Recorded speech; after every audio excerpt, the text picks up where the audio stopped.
And the other thing too, I mean, like, I have to imagine the shared history, makes or contributes to some of that creation of either a high context or low context culture. Because when you get the map out and you start looking at, okay, where all the high context cultures, they seem to have a very long history of that culture being established and ingrained. And, America was a conglomeration of a lot of different cultures. And I feel like you have to adopt a more, direct or, low context type environment in order to communicate with one another in an effective way. Absolutely. Absolutely. Again, I think that's what's so intriguing of if you have the opportunity to live somewhere, go on assignment, or even move there, when you spend some years in a country and really take that effort to understand the culture, learn the language, that's where the richness comes back, and understanding how,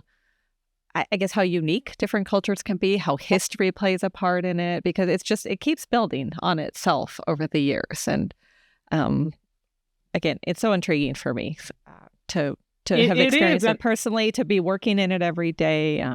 I would be the biggest advocate, say, yes, go on assignment, move somewhere else, just live it out. I couldn't agree more with that. And we typically do involve, historical facts and look at the historical backgrounds of how the values came to be, why Chinese are more relationship oriented, and why do they care so much about saving face and harmony. The same goes for Japan or South Korea. Yeah, so on the other hand, why Scandinavian cultures are so set on that life and work balance, and Germans, why are they so direct? Or why are they more direct than Americans? So the history does, also how we, relate to each other, how we perceive time, how do we take risks. So Americans, again, so just a great example of huge risk takers, because if you think about the immigration history, people came here with little to nothing. So in the most cases, they had to rely on their own two hands and their own maybe immediate support, but basically on themselves, trying to get through, building a new life and a new opportunity here. They had to take risks. They couldn't even calculate the risks because they didn't know that there was no precedent. There was the uncharted territory for them, so to speak. Yeah. Versus many other cultures around the world, who have rich history, they prefer to look back, to analyze, to kind of see precedents and the results and the outcomes of the actions that have been taken in the past, and then utilizing that moving forward.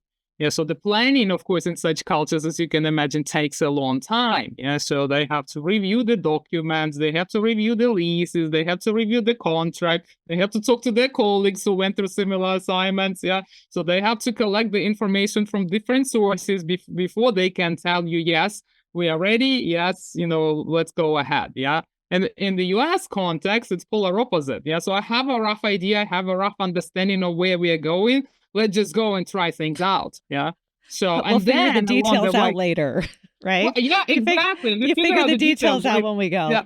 Yeah, exactly. If I need additional resources or additional information, I know where to find you guys. I'll just, send you a quick email and I'll find it from you. Yeah. But I don't need this overload right from the beginning. I don't need the material sent to me 3 weeks ahead of the training, which I just had a case. So I'm working with an assignee who is relocating with his family from Sweden.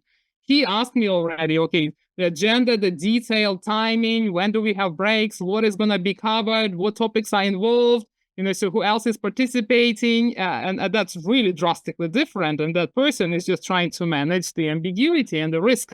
Yeah, because again, Swedes are also not known for being the extreme risk takers, not like Americans are.